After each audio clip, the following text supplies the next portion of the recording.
Hi friends, புரட்டாசி வரப்போகுது இல்லைங்களா? அதுக்காக ஒரு செலிப்ரேஷன் வைக்கணுமா இல்லையா? ஆமாங்க, இது நான்வெஜ் செலிப்ரேஷன். புரட்டாசி பிறக்கிறதுக்கு முதல் நாள் செவ்வாய்க்கிழமை, அன்னைக்கு நம்ம முருகனுக்கு விரதம். அதனால் திங்கக்கிழமையே நம்ம லாஸ்ட் டேவை செலிப்ரேட் பண்ணியாச்சு. சிக்கன் பிரியாணி, வஞ்சிரம் மீன் வறுவல், அதுக்கு சைட் டிஷ்லாம் நிறையா கொடுத்துருந்தாங்கங்க. அதுக்கப்புறம் சிக்கன் 65 இதெல்லாம் தாங்க எல்லாமே ஹோட்டலில் வாங்கினது தான்.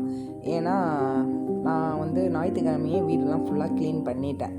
அதனால் மறுபடியும் எதுவும் செய்யக்கூடாது அப்படின்னு சொல்லிவிட்டு மண்டே மட்டும்தானே அப்படின்னு சொல்லிட்டு ஹோட்டலில் வாங்கியாச்சு. வஞ்சிர மீன் வறுவல் சூப்பராக இருந்ததுங்க. ப்ரைஸ் தான் கொஞ்சம் எக்கச்சக்கமாக ஆகிட்டு, ஆனால் மீன் சூப்பர், நல்லா இருந்தது. உங்களுக்கு எத்தனை பேருக்கு வஞ்சிர மீன் பிடிக்கும் அப்படின்னு சொல்லுங்கள். சிக்கன் 65ம் சூப்பராக இருந்துச்சுங்க. நல்லா லாஸ்ட் நாள் ஒரு பிடி பிடிச்சாச்சு. சிக்கன் பிரியாணி கேட்கவே வேண்டாம், அருமையிலும் அருமை. எப்போவுமே என் பிள்ளைங்களுக்கு நான் பிரியாணி செஞ்சால் தான் பிடிக்கும். ஆனால் இந்த பிரியாணி ஓரளவு மேட்ச் ஆச்சுங்க. நல்லா இருந்துச்சு, செம்ம டேஸ்ட்டு. அதே மாதிரி எக்கும் கரெக்டான கன்சிஸ்டன்சியில் பாயில் ஆகிருந்தது. இந்த மாதிரி உள்ள எல்லோ இருக்கணும், அப்படி தான் வேக வைக்கணும் முட்டையை. சிக்கன் 65ம் நல்லா இருந்துச்சுங்க. நீங்கள் புரட்டாசி விரதம்லாம் இருப்பீங்களா?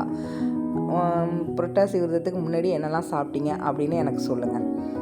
இன்றைக்கி சாப்பாடு நல்லா இருந்துச்சு, ஒரு பிடி பிடிச்சாச்சுங்க.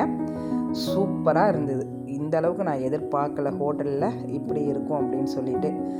ஓகே ஃப்ரெண்ட்ஸ், நீங்கள் வீடெலாம் க்ளீன் பண்ணிட்டீங்களா என்னன்னு எனக்கு சொல்லுங்கள். தேங்க்ஸ் ஃபார் வாட்சிங்.